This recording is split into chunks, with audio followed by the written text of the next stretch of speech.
Pues nada, buenos días, gracias por venir. Probablemente se incorpore ahora más gente si están bajando de clase. Vamos a celebrar esta de manera anticipada, ya sabéis, para no hacerlo coincidir con el periodo de exámenes, la jornada de celebración de la mujer en la ciencia. No sé si lo digo bien. ¿Eh? La mujer en matemáticas. Pero ha ocurrido una cosa esta misma mañana, justo un ratico antes, y digo, vamos a aprovechar que tenemos aquí un poco de gente para darle la enhorabuena al equipo de esta mañana. Ha habido una carrera popular de la Universidad de Murcia y entonces pues el equipo de estudiantes ha quedado primero por equipos, uno ha quedado tercero, otro cuarto, otro decimotercero y cosas así, y globalmente han obtenido el premio por facultad, digamos, y a su vez Miguel Ángel Jabaloyes ha sido el segundo en el PDI. Venid para acá. Entonces, en particular, pues, eh, José, sí, os va a enseñar el premio y os va a comentar los nombres, por lo menos, de los cuatro miembros del equipo que han dado puntos, digamos, para conseguir el triunfo. Vale, buenas. Pues bueno, los cuatro primeros que han servido para que ganemos este título han sido Carlos Meseguer Walker, que ha quedado tercero general, tercero universitario. Luego Miguel Requena, que ha quedado cuarto, uno quinto general, cuarto universitario. Luego yo, que he quedado decimotercero. Jabalois ha quedado decimocuarto detrás mío. Y... No, pero es que justo...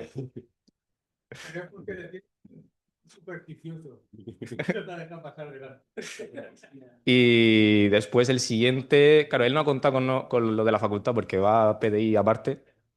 Y el siguiente ha sido Ignacio Sánchez, que no sé exactamente qué puesto ha quedado, pero 20 y algo, 30 y algo. Y también, aparte de nosotros, ha habido bastante presencia de la facultad, por lo menos 10 personas más. Entonces, muy bien. Pues nada, les damos un aplauso por su premio y ya está, muchas gracias. Os lo quedamos como facultad.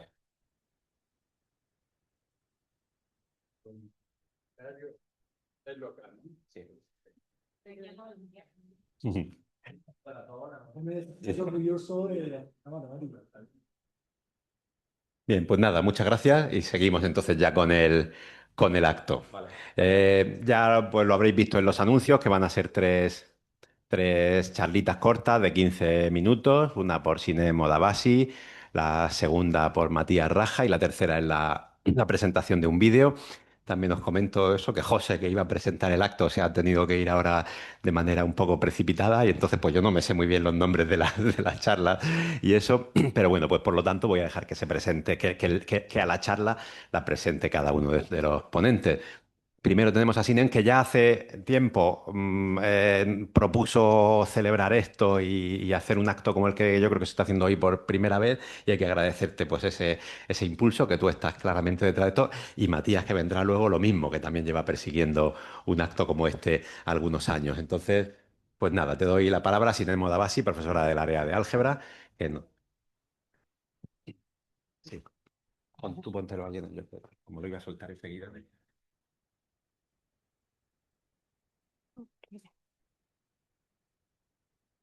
Eh, no.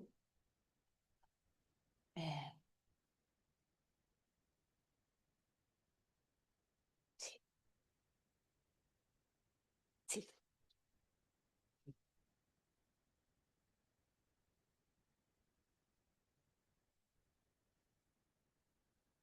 Bueno, muchas gracias primero por... Ay, tengo que no estoy acostumbrada con este aparato. Me siento muy raro con eso.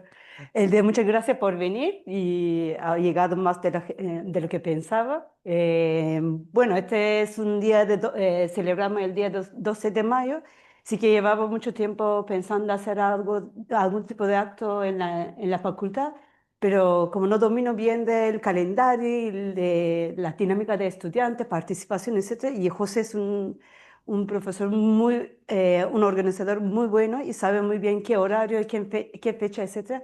Entonces fue crucial su, mm, su contribución en ese acto del día.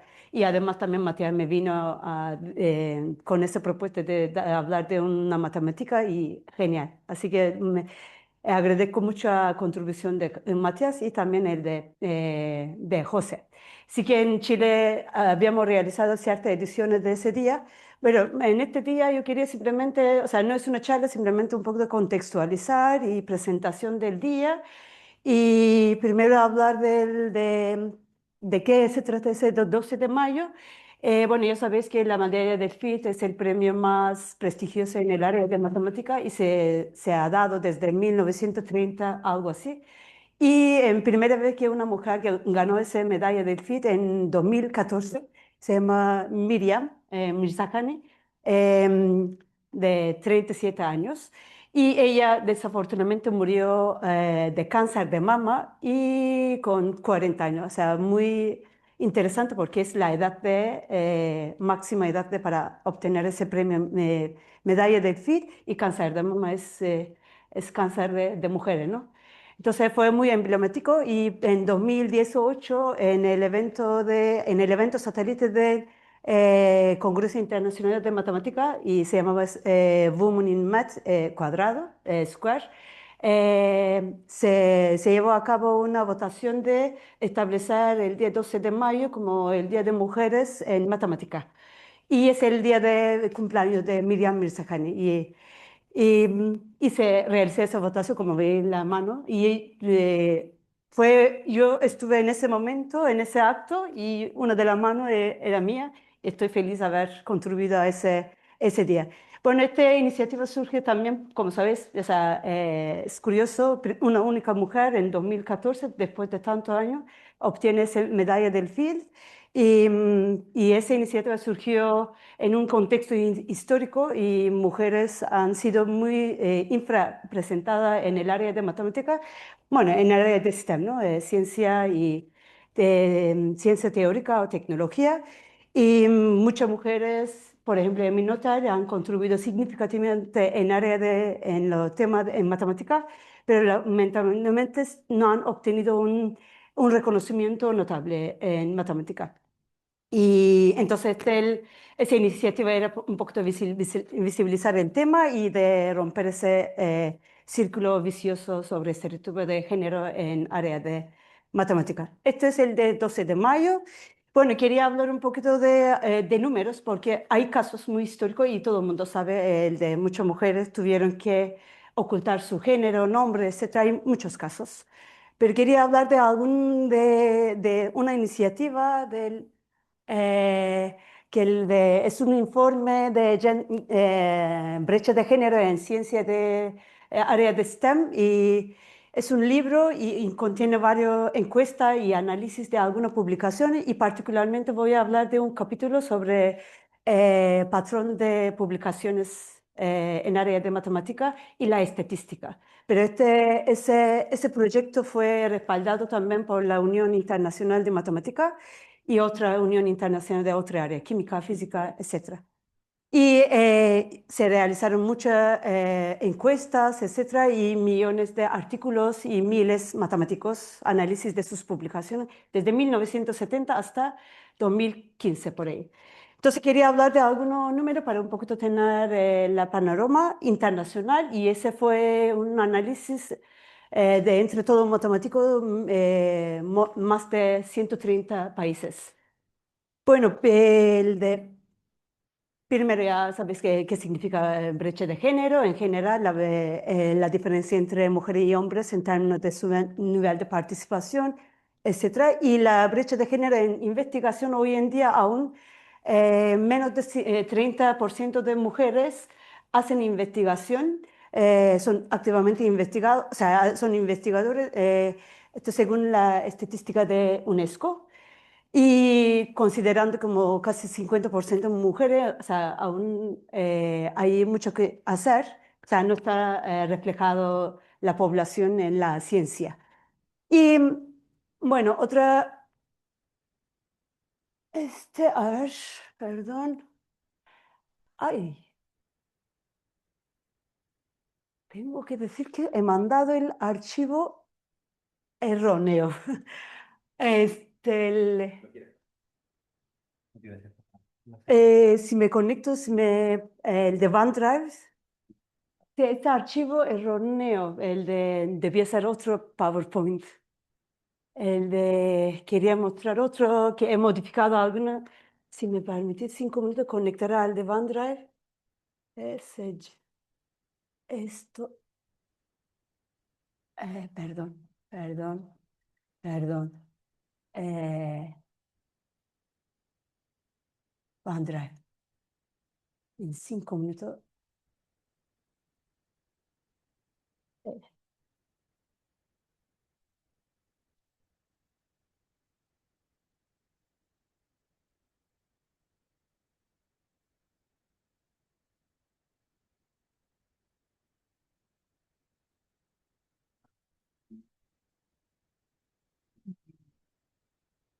OneDrive. Bueno, el luego se puede. Se edita. Este siempre conecta al de José. José. Que has dejado subida una versión, a lo mejor. Se conecta directamente a Sign Out. Y no sé, continuamente se conecta a su. Ah, claro. Vuelve a entrar Con su. Sí, tierra otra vez. bueno, voy a apañarme con. Uf, del- voy a apañarme con el de. Había una versión nueva y se lo mandé a José. Presentación. Voy a. Bueno, no importa. Mira a ver si te pasa bien con esto. Sí, sí, sí, ¿Qué te pasa con él? Yo no sé si está encendido, ¿no? Sí, ¿pasa? Sí. Vale. Ya sí va a Sí. andar. Que se le mantenga archivo erróneo. Bueno, voy a hablar a pesar de que hay alguna figura que no está ahí, voy a apañarme con lo que está ahí. Vale. Quería mencionar que hay números de publicaciones que desde 1970 hasta 2015 se ha aumentado significativamente tanto el número de matemáticos y como el de artículos publicados y de números matemáticos. Y entre ellos también hay un aumento significativo de mujeres que publican artículos, o sea, forman parte de algunos artículos. Ponete no sé, correcto estética, hay otra gráfica que muestra que desde 1970 empieza como menos de 5% de artículos publicados. Hay algún autor femenino y hasta 2015 como llega más o menos 10%. Eh, y hay una tendencia de aumento, pero sobre todo el de física teórica y de matemática, y se ha estancado en ese número 10%, menos de 10%.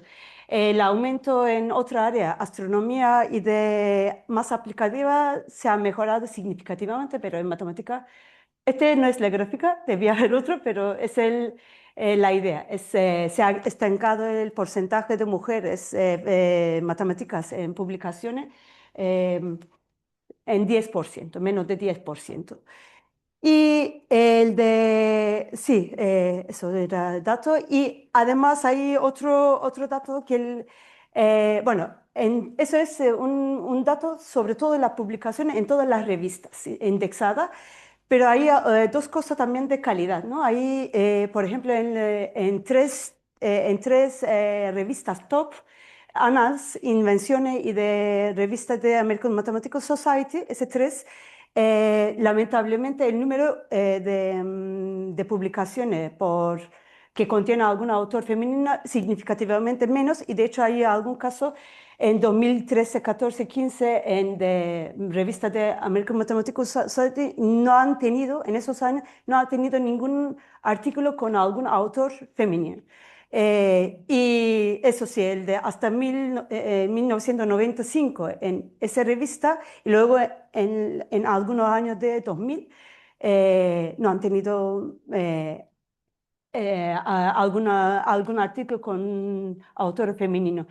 Y ese tres top, y de alguna forma como es interesante ese fenómeno, porque tanto de publicación, un único autor como de colaboraciones, hay presencia muy menor en ese tres top artículos. Y hay otra gráfica que en ese segundo ítem habla, pero hay gráfica que también analizan la revista de ranking ERA. Hay dos tipos de ranking que es importante. Uno es ERA. ERA es de un sistema de ranking publicado por Australian Research Academy y otro es de Journal Impact Factors. Y si consideramos ellos, el de ERA, de Australian Research Academy, ellos clasifican las revistas A+, A, B y C.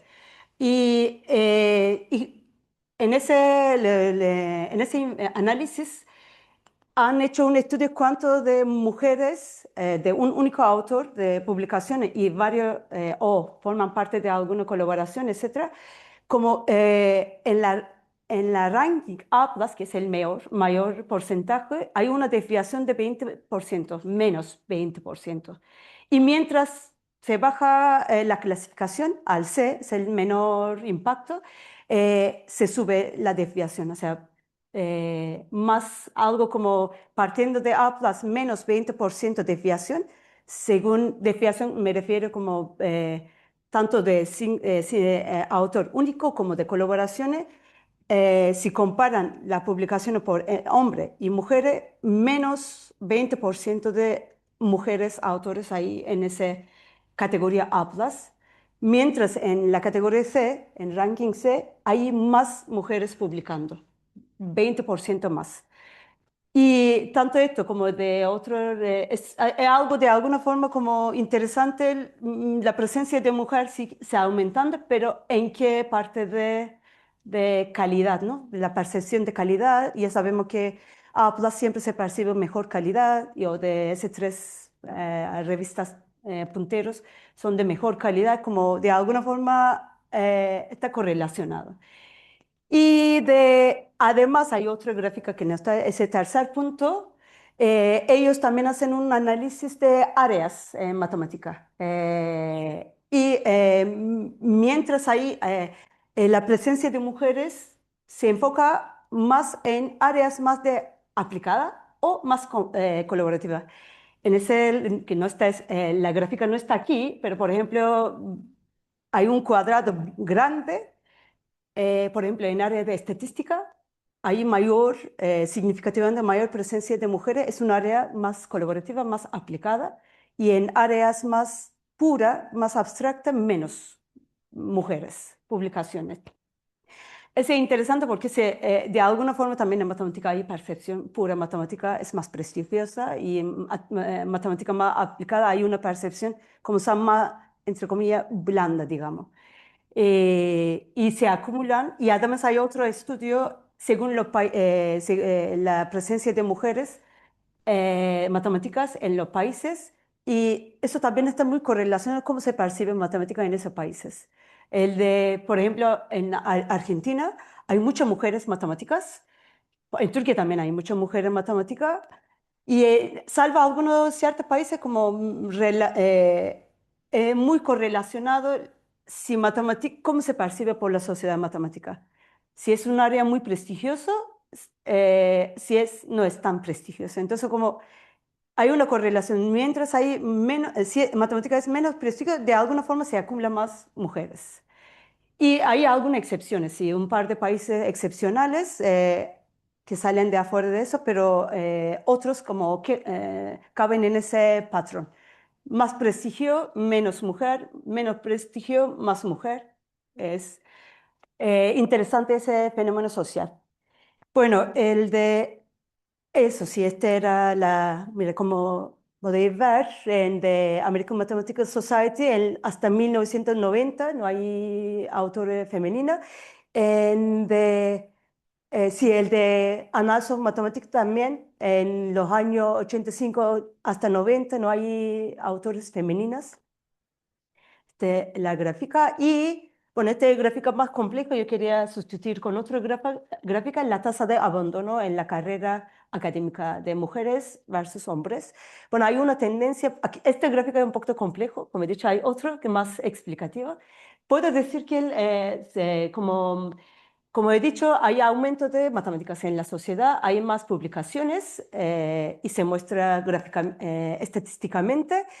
Pero hay más abandono de la carrera académica. Y eso según qué hacen, según qué tipo de punto de referencia.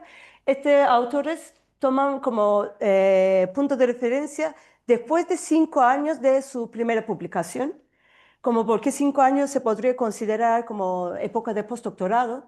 Entonces, consideran primero su primera publicación y luego dan un margen de 5 años. A partir de 5 años, ¿en qué año van abandonando la carrera, tanto hombres como mujeres? Entonces, en ambos casos, ambos géneros van abandonando carrera y hoy en día, por ejemplo, después de 5+5, a partir de 5 años hasta 10 años hay una tasa de abandono muy elevada. En los últimos años se ha aumentado mucho. Esto tiene que ver con ese fenómeno de inflación de doctorados, porque se ha aumentado bastante doctores y hay menos posiciones y entonces hay más competición y poco a poco se van abandonando la investigación después de hacer doctorado. En el caso de mujeres, significativamente mayor el abandono. Bueno, en este análisis se muestra más bien en qué años ese abandono, por ejemplo, como veis aquí.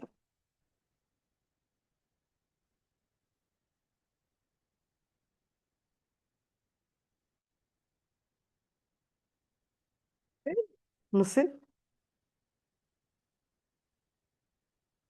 Creo que sea nada de por aquí, ¿no? Eh, Ya, pues, vamos a cambiar un poco de sitio. Sí, No, no tú, sino que a lo mejor sí. por el otro, por este lado, lo que sea. Ah, no. Sí. Sí, sí. Bueno, aquí ese gráfico, por ejemplo, ese es de los colores más oscuros, más contemporáneos.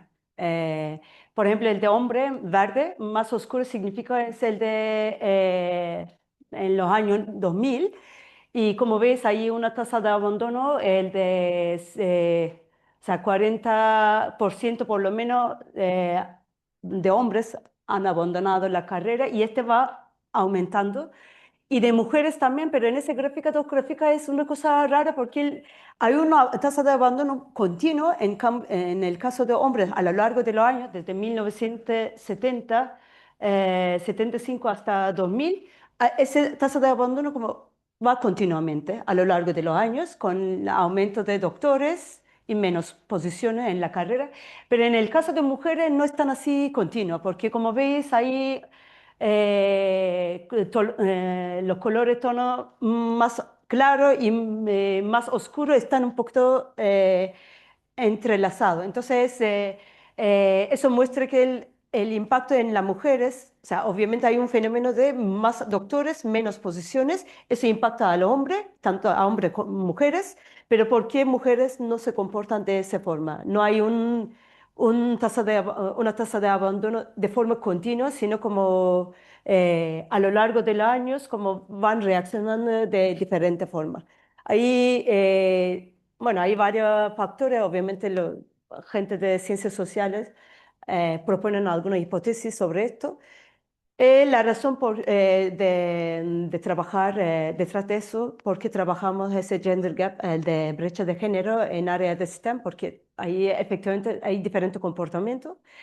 Y además el de la publicación, hay otro gráfica que decía que en los primeros años, en los primeros 5 años de la carrera, las mujeres significativamente publican menos que hombres. Y eso afecta efectivamente cómo conseguir la plaza, porque ya sabemos que cuando uno solicita una plaza y se da mayor prestación de publicaciones, y hay una desviación de como 20% entre el número de publicaciones en primeros 5 años, tanto hombres y mujeres.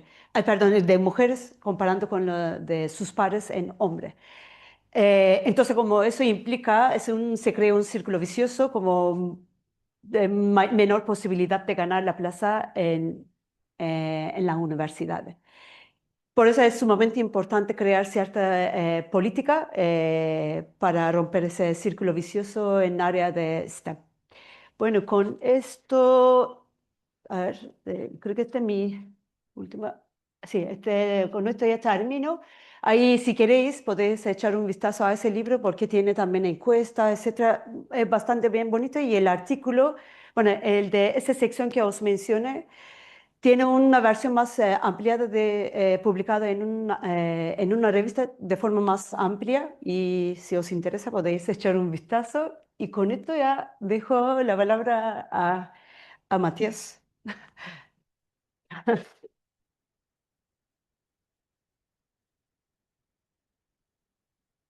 ¿Quieres hacer alguna pregunta? Damos un paso a... Pero por si queréis, al final, cuando queda tiempo, podemos hacer una ronda de reflexiones, ¿no? Esto es tuyo PDF. Ah, sí. Esto era, ¿cómo era? Demostrar, bueno, pantalla, editar, Control L y... control, ¿qué? Eli, L. Ah, no estás igual. Encima de... Ponte primero aquí, a ver si es que no hemos explicado. ver. Sí. Vale, porque igual no está abierto con que está abierto. Espera, se habrá abierto con el navegador. A ver si está en a ver si está aquí en el escritorio. Sí, se lo copió el escritorio. Pues sí, lo veo. Le doy esto. Lo consideraré. Pues vamos a intentar esto. Pues disculpad los problemas técnicos que no se abre aquí el... ¿Le he dado escritorio? Pero no, está, escritorio aquí. Sí, Alexandra. Alessandra. Vale, y Abrir con, voy a ver si abrir con algo que abra bien. abrir con, pues este. Pues sí, era ese. Era ese. Pues entonces F11 o algo así. dale a... ¿Puedo mover? sí, se puede mover. Se lo pincha de arriba. Vale. Digo, Que cada vez que cambian estos programas se va a la porra el saber. ya, ya.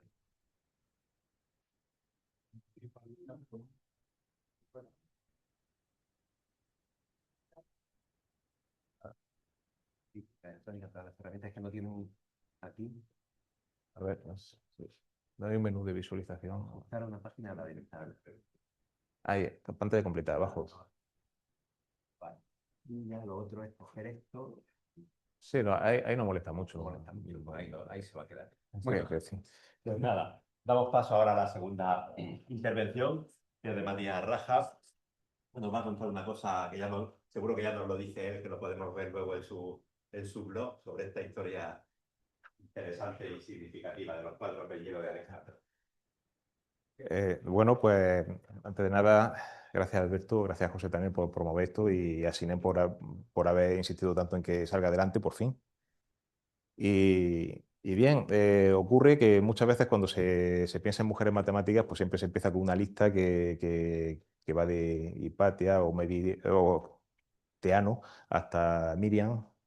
Y bueno, pues naturalmente pasa por Sophie Germain, Kowalewski o Emmy Noether, pero parece que esa lista es como cerrada, que no se puede incluir muchas más. Y yo creo que para que sea una inspiración, pues hay que ver que realmente hay más mujeres matemáticas cuyas vidas pueden ser inspiradoras.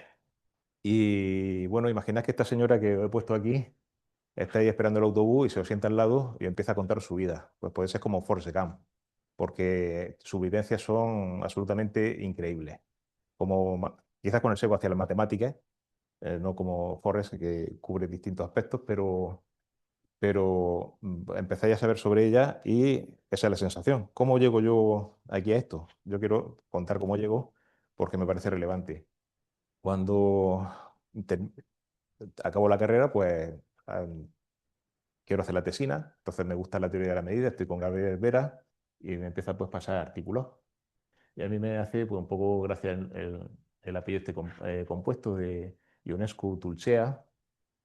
Y entonces pues me encuentro A, Ionescu Tulcea, A, aquí un C, Ionescu Tulcea, digo qué raro, la familia se dedica a esto. Después vi que había incluso artículos con los dos, con la I y con la C.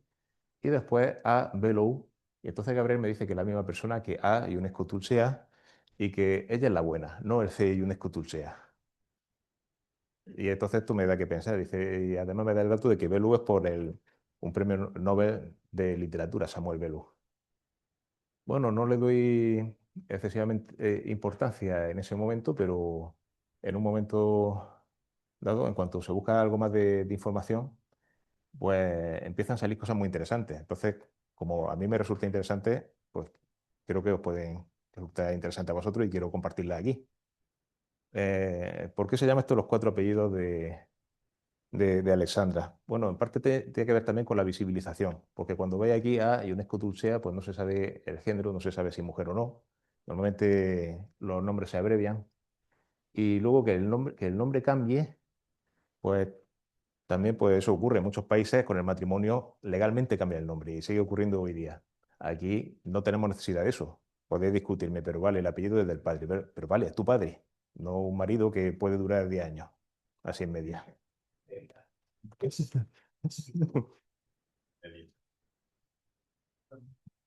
Pues bueno, estos son los cuatro apellidos de Alexandra y entonces pues voy a hacer un recorrido por su vida con los distintos cambios de apellido, los apellidos paternos y de tres maridos.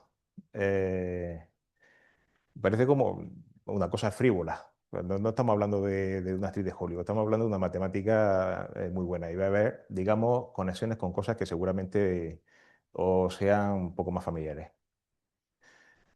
Bueno, los padres. Florica y Dumitru Bagdasar. Son médicos, cirujanos. Antes de que nazca Alexandra, hacen una estancia en Estados Unidos con el que se considera el fundador de la neurocirugía, Harvey Cushing. De eso tiene un síndrome que lleva su nombre. Y bueno, cuando vuelven a Rumanía, pues ponen en práctica estas cosas. Digamos, son pioneros de operar el cerebro en los años finales de los años 20 y 30. Y aquí en el año 1935, bueno, aquí no, un poco ya está crecidita, pues viene al mundo Alexandra. Aquí está con sus padres. Son, ya digo, no son médicos, sino son tan prestigiosos que el padre Dumitru es nombrado ministro de Sanidad en el año 45. Bueno, no cuento nada de la vivencia de Alexandra durante la Segunda Guerra Mundial, que esto pillaría pues, en Rumanía. No sé si he dicho que era Rumanía, pero digamos un dato relevante.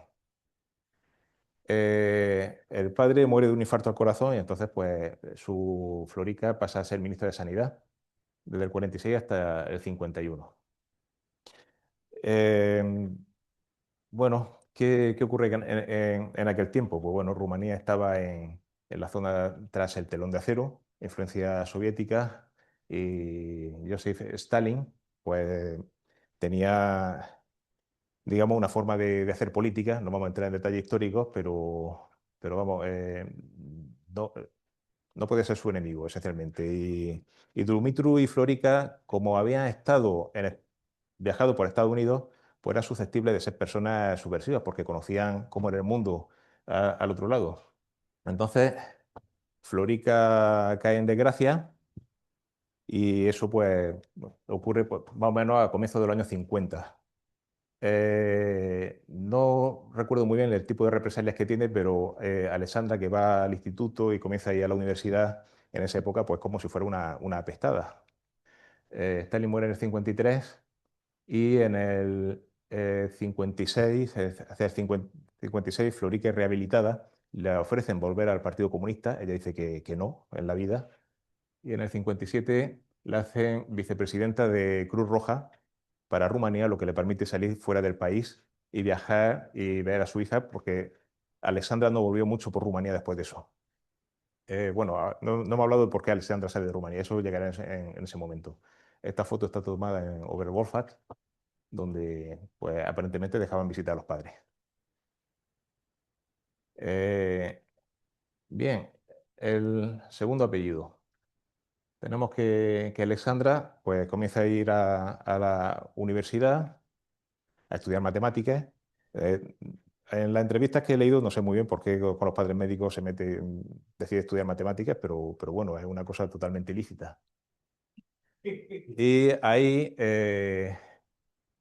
su profesor de análisis matemático del primer año, Cassius Ionescu Tulcea, pues tenía, digamos, la gente iba entusiasmada a sus clases. ¿Por qué? Pues porque en aquel tiempo, esta misma transparencia la puse en la charla del triángulo, por eso la he rescatado tal cual. Él impartía el análisis matemático desde el punto de vista de Bourbaki. Bourbaki, este grupo de señores matemáticos, y esta mujer que no es matemática, pero es más famosa que todos ellos juntos, que es Simone Weil, y está aquí porque es hermana de este de traje blanco. Y, y bueno, eh, aparentemente se enamora, cosa también lícita, eh, y eh, después de casarse, digamos que eso pasaría hacia mediados de los años 50, se van a Estados Unidos. Él supongo que sería doctor, ya con algún director rumano, pero no he encontrado trazabilidad de eso. Pero cuando llega a Estados Unidos, pues le ofrece hacer la tesis a él y a ella, allí en la Universidad de Yale, y él la hace con Hill, digamos, un nombre mítico en teoría de semigrupos, el teorema de Hill-Yoshida, solo ahí por decir una cosa importante en NDP de evolución, y ella la hace con Kakutani. Kakutani de los teoremas de punto fijo, también pues de larga sombra en la matemática, en el análisis matemático.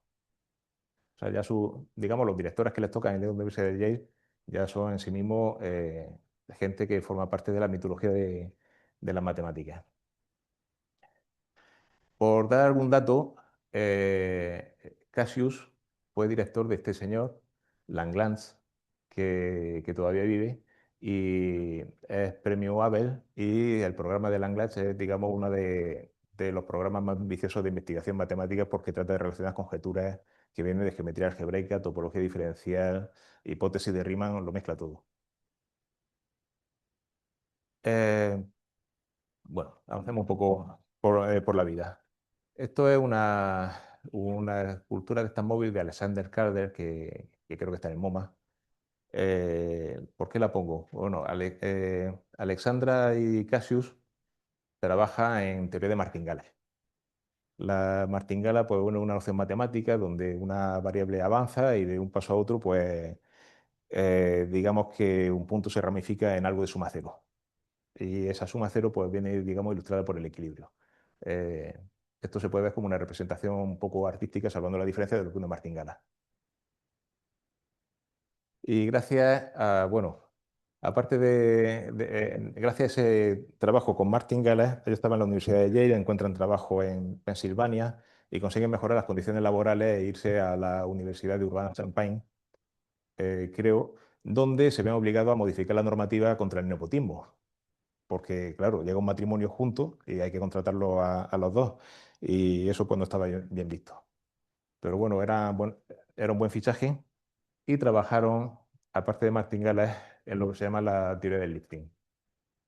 Esto no tiene nada que ver con quitarse la arruga, sino que es una cosa bastante sofisticada de teoría de la medida que la inició John von Neumann y Dorothy Maharan, otra mujer matemática de la que pues, seguramente merecería la pena tener en alguna reseña.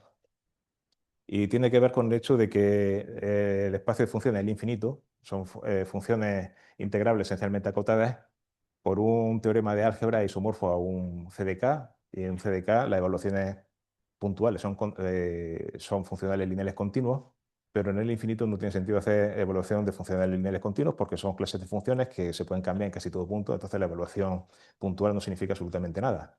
Pues el listing consiste en, de cada clase de funciones, según esa equivalencia, quedarse con una de tal manera que la evaluación puntual va a tener buenas propiedades desde el punto de vista algebraico. No solamente va a ser un funcional lineal, sino que se puede conseguir incluso que sea multiplicativo. Exactamente lo mismo que con CDK. Y escriben esta monografía que, pues, digamos que junto con su 10 artículos, no sé si 10 artículos, 10 trabajos conjuntos, pues es lo que hacen hasta que se separan. Y entonces, pues aparece este señor ya. Estaba más o menos así, porque, bueno, se podía buscar fotos de joven, pero siempre sale con este tipo de sombrero. Saul Bellow, canadiense, y bueno, fue un gran renovador de la literatura norteamericana. También dicen que tenía mal carácter. Cuando busqué información sobre él, pues todo apunta a decir si es un gilipollas y gente que se plantea si debería quemar los libros de Saul Bellow y otros porque era mala persona. En fin, este tipo de cosas que se plantean hoy día que espero que no lleguen a más, porque si, digamos, prescindimos de algo bueno que hace una persona por que ha hecho otras cosas malas, pues nos quedamos al final sin nadie. Eh, bien, por decir algo de Belu, este es el que se considera su libro, digamos, más famoso. Y yo no lo he leído, pero estoy deseando hacerlo. Lo tengo, me va a llegar en el correo seguramente la semana que viene, ya porque mañana es fiesta. Trata de un profesor universitario que se siente un fracasado en todos los aspectos de su vida y se divorció 2 veces.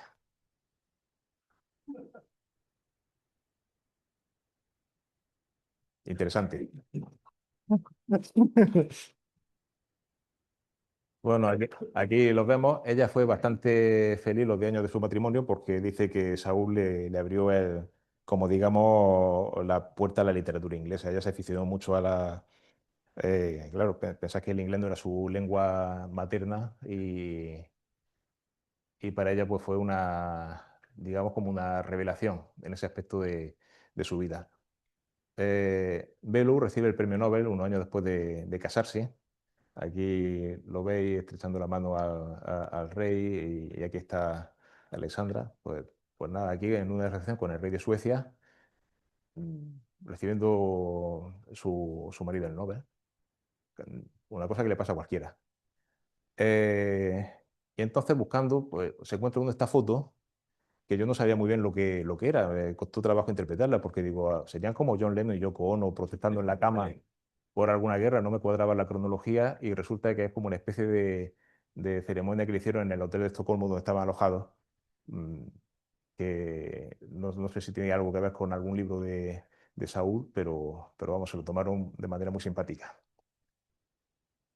Durante el periodo que estuvo con Belu, ella usó el apellido, sobre todo porque Cassius no quería que siguiera usando Ionescu Tulcea, y ella pues adoptó Belu como gesto de confianza hacia su nuevo segundo matrimonio.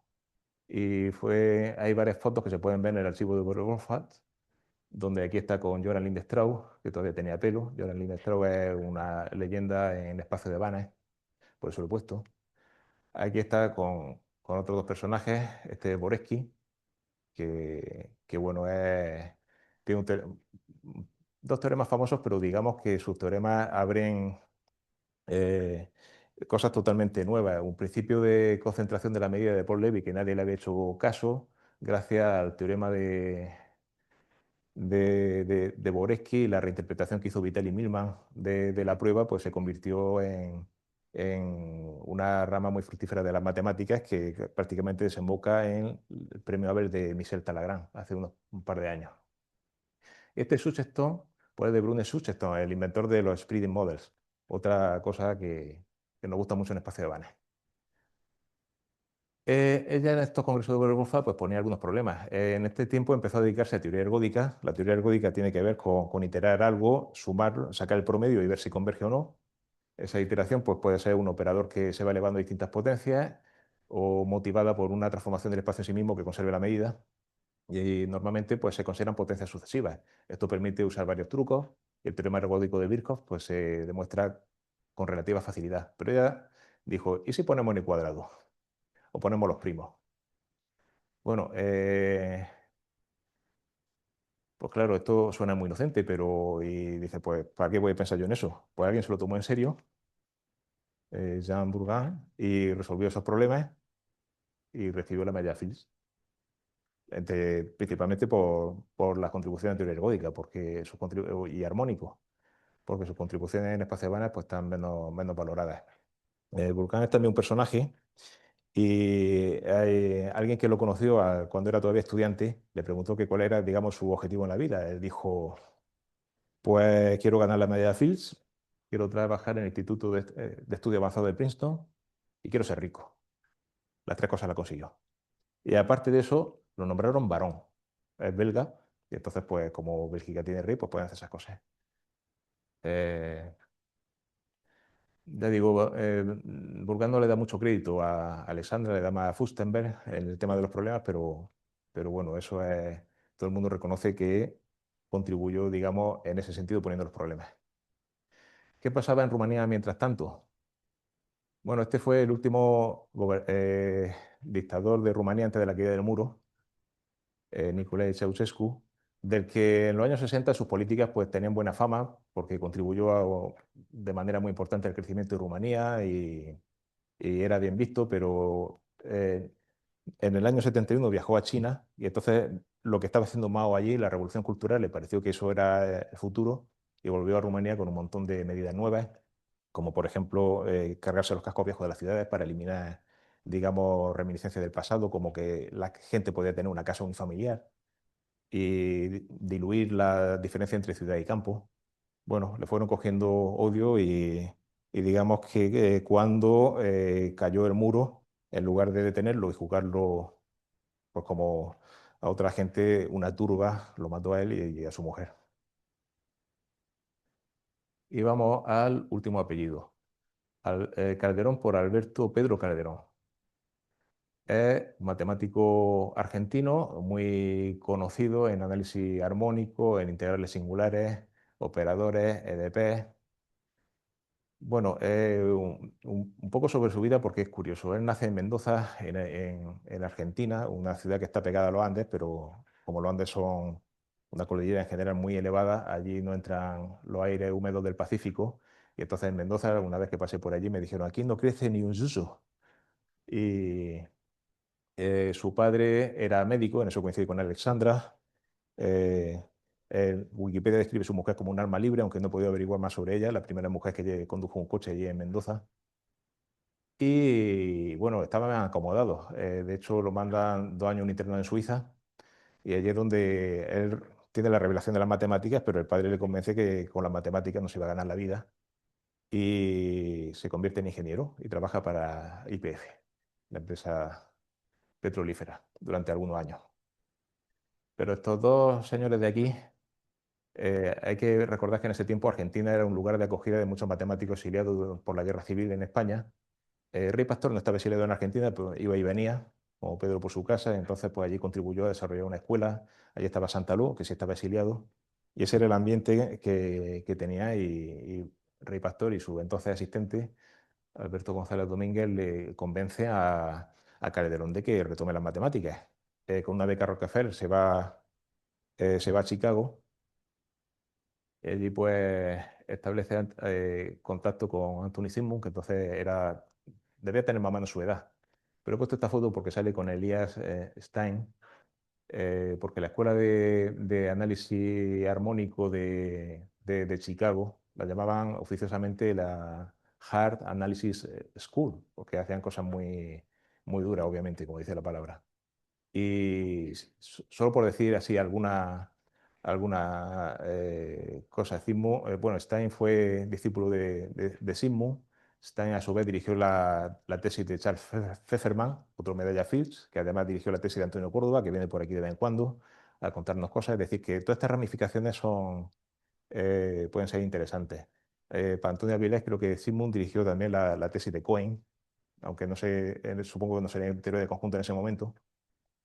Y bueno, pues aquí resulta que Alexandra y Calderón compartieron un despacho en el año a mediados de los 70 en una estancia y bueno, ya se conocían. Él quedó viudo en el 85, año en el que ella se divorcia, y 4 años más tarde se casan.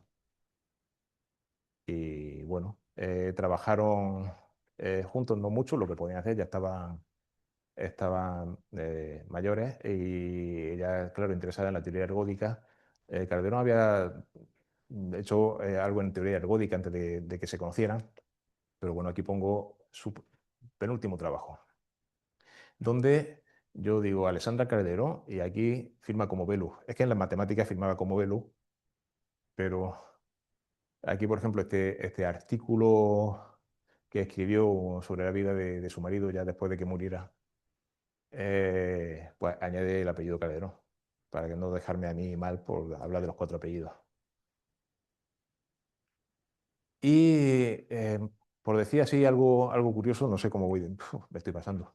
Calderón, la última vez que lo invitaron a trabajar, sí, la última vez que estuvo trabajando en Chicago antes de jubilarse, pues recogió todos estos libros para llevárselos.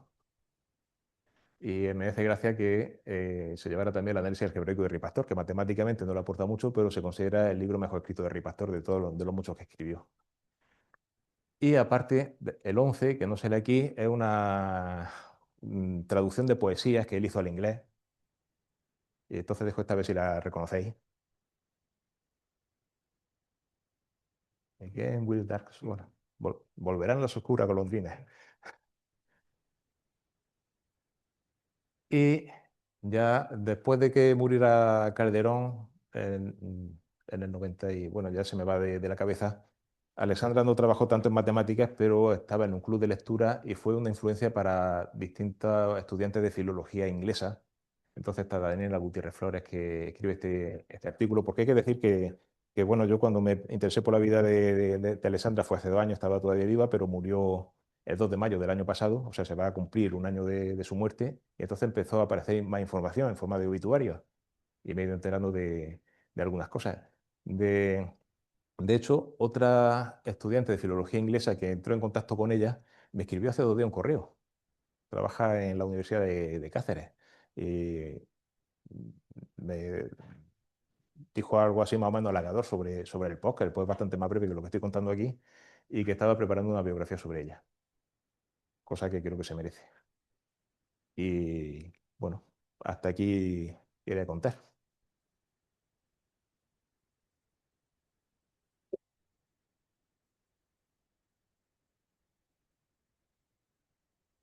Gracias, Vale, Matías.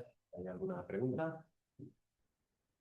José, ahora lo que queda es poner el vídeo, está por ahí puesto en el escritorio y entonces si elimino.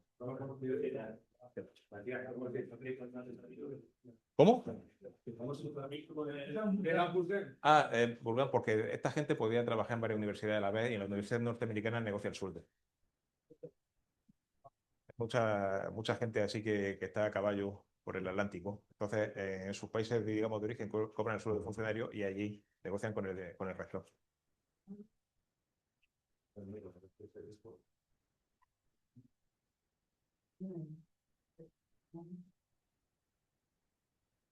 Bueno, Sinem, no sé si quieres comentar algo del vídeo.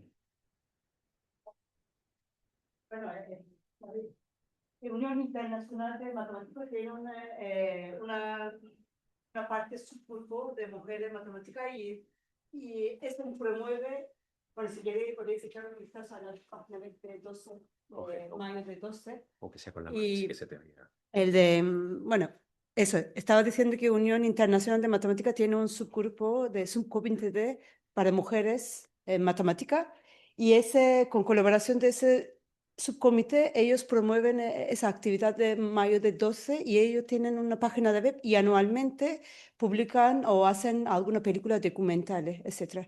Y este año han hecho medio película y documental sobre Sophie Germain. Y eso, ese gracias al permiso de Organización Mayo de 12. Sí. Bueno. Instituto de-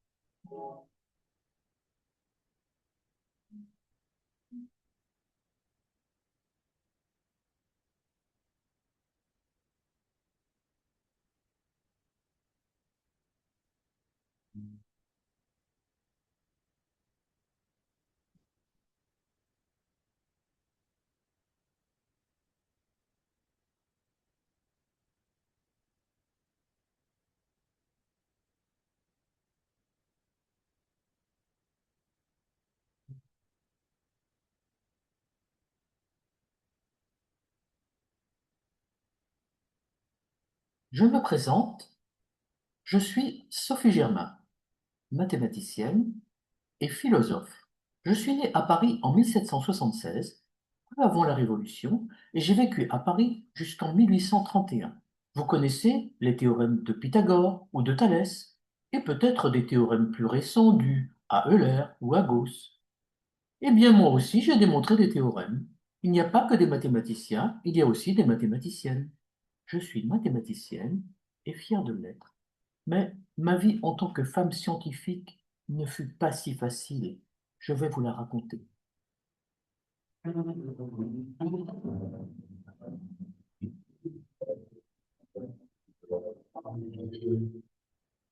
Je suis né dans une famille de la bourgeoisie aisée. Mon père, drapier de profession, avait été élu du tiers-état. Dans notre monde, les filles n'allaient pas à l'école. C'est ma mère qui nous a appris, à moi et mes sœurs, les premiers rudiments de lecture et de calcul. Quand on commençait les émeutes de la Révolution française, j'avais l'habitude de me cacher dans la bibliothèque familiale. J'y ai découvert entre autres un livre fabuleux, l'histoire des mathématiques de Jean-Étienne Montuplan. J'ai alors lu l'histoire d'Archimède qui, lors du siège de Syracuse, tellement absorbé par ses méditations géométriques, n'avait rien entendu du saccage de la ville et de la venue des soldats romains qui le tutoient. Je me lançai alors dans cette folle passion, les mathématiques. Mes parents n'étaient pas d'accord, les mathématiques, ce n'est pas pour les filles. J'étais tellement déterminé que mes parents ont fini par abdiquer. Je commençai seul l'étude des mathématiques à travers tous les livres de la bibliothèque de mon père. Bézout, Euler et Newton. En latin, je l'ai appris. Et d'autres encore, procurés par mes parents, comme le calcul différentiel de Cousin. Mais comment entrer en contact avec le monde des mathématiciens?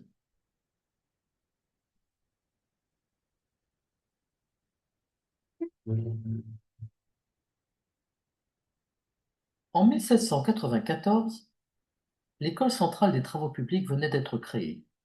Elle deviendra en 1795 l'École polytechnique. Elle devait accueillir les étudiants non par leur rang de noblesse, mais par leur mérite. Hélas, la Révolution n'avait pas changé grand-chose pour les femmes. Cette école prestigieuse était réservée aux garçons. Elle le restera jusqu'en 1972. J'ai eu alors l'idée, très audacieuse et tout de même risquée, de prendre l'identité d'un élève de l'école dont j'avais entendu parler, ceci sans que l'administration soit au courant. Je devenais Monsieur Leblanc et me procurais les cours du grand professeur Joseph Louis Lagrange, à qui j'envoyais régulièrement des notes, des remarques, des questions, comme c'était permis par le règlement. L'illustrissime Lagrange fut impressionné par les contributions de l'élève Leblanc et voulut le connaître. Je devais divulguer ma véritable identité et mon sexe. Contrairement à mes craintes, Monsieur Lagrange ne fut pas décontenancé et m'encouragea à poursuivre mes recherches. Moi, autodidacte et femme, j'étais arrivé au même niveau que les meilleurs étudiants de Polytechnique.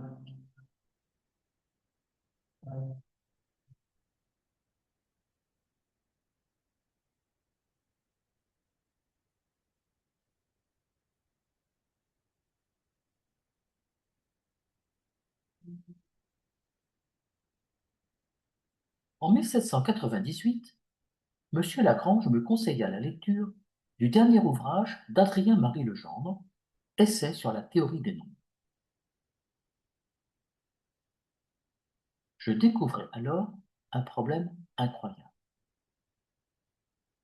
La résolution d'une question qui deviendra le grand théorème de Fermat.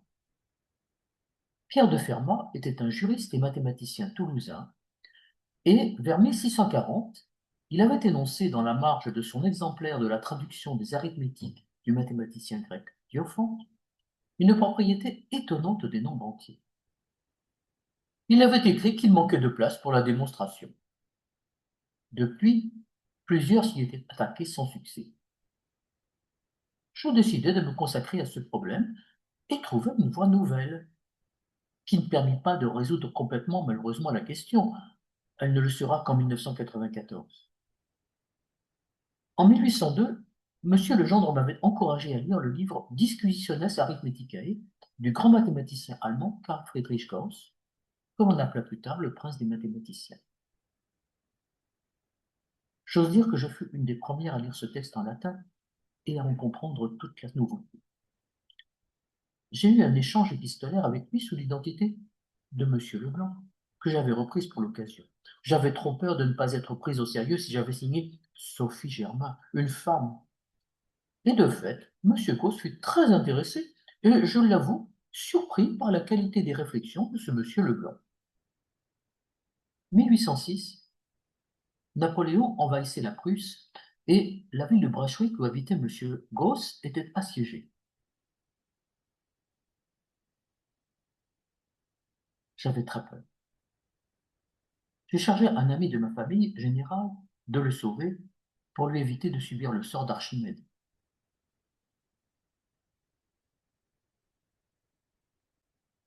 Ma véritable identité fut alors révélée. Mais Monsieur Gauss me répondit. Comment vous décrire mon admiration et mon étonnement de voir mon estimé correspondant, Monsieur Leblanc, se transformer en ce fameux personnage qui me donne un brillant exemple de ce que j'aurais du mal à croire. Le goût des sciences abstraites en général et plus particulièrement des mystères des nombres est extrêmement rare. Les charmes de cette sublime science ne se révèlent qu'à ceux qui ont le courage de l'explorer en profondeur.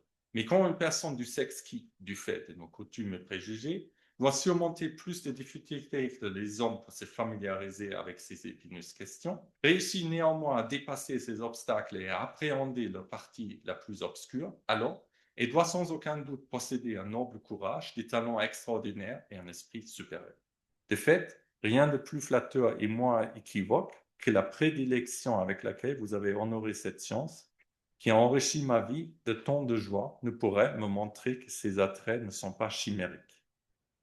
Pour des raisons qui me restèrent inconnues, Monsieur Gauss cessa sa correspondance. J'étais un peu découragé. Continuons cependant de travailler sur le théorème de Fermat, mais sans le résoudre, vous le savez, puisque cela fut fait par Andrew Wiles dans les années 1990, en utilisant des techniques sophistiquées qui étaient loin d'être connues à mon époque. Entre-temps, un problème très différent de mathématiques allait m'accaparer.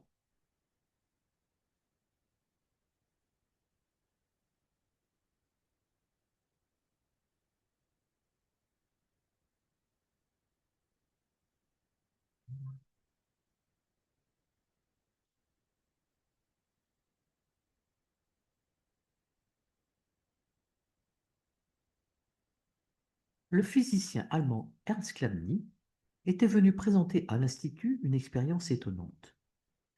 Cette expérience consistait à mettre du sable sur une plaque de cuivre et de la faire vibrer à l'aide d'un archet.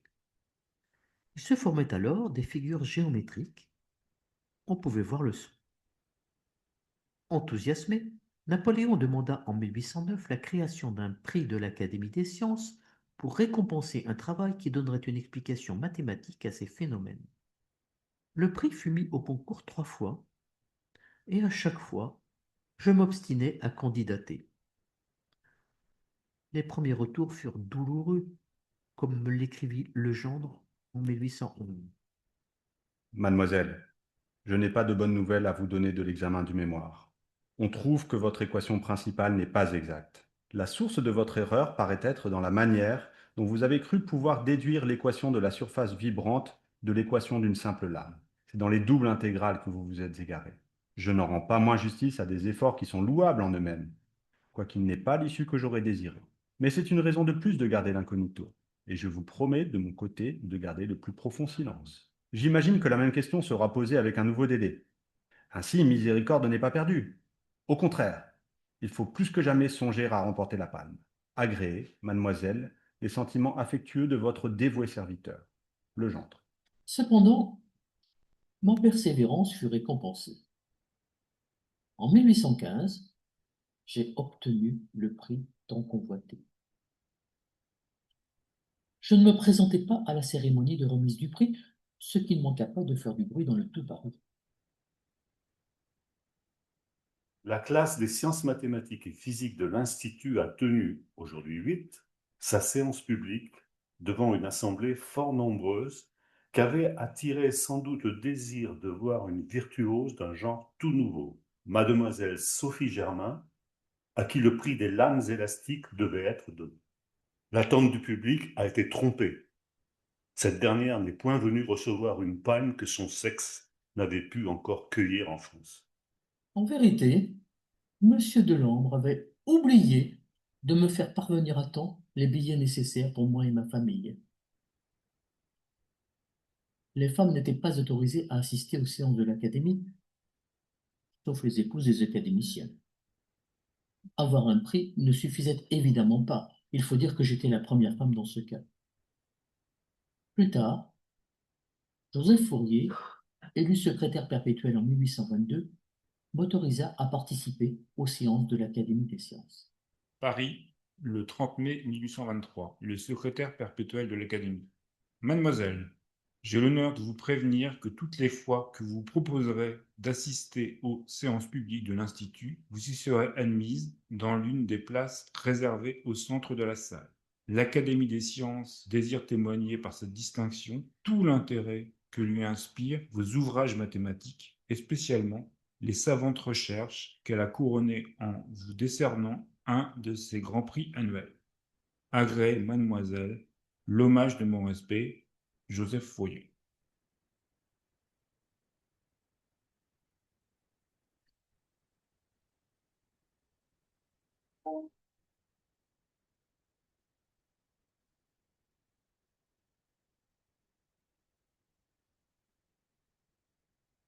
La fin de la vie de Sophie fut triste. Certes, elle profitait de la compagnie de Fourier et d'un jeune aristocrate italien, Guglielmo Libri.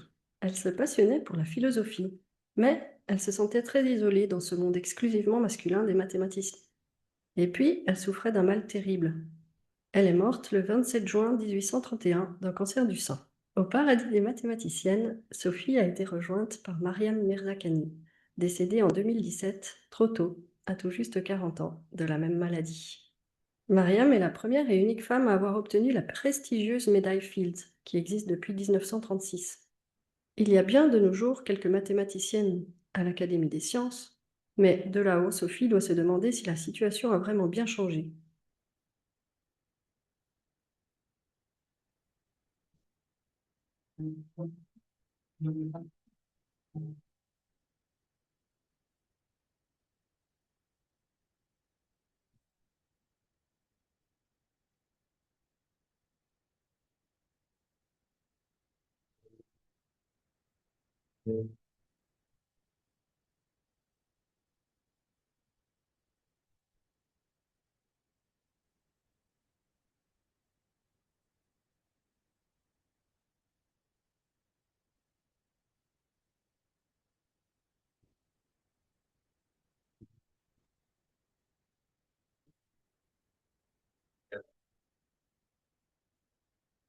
Entonces, por organizarlo, y a Matías no solo por participar aquí, sino por informar de tiempo a los dos y nada, y a vosotros al resto, por muchas gracias por espero que haya sido provechoso.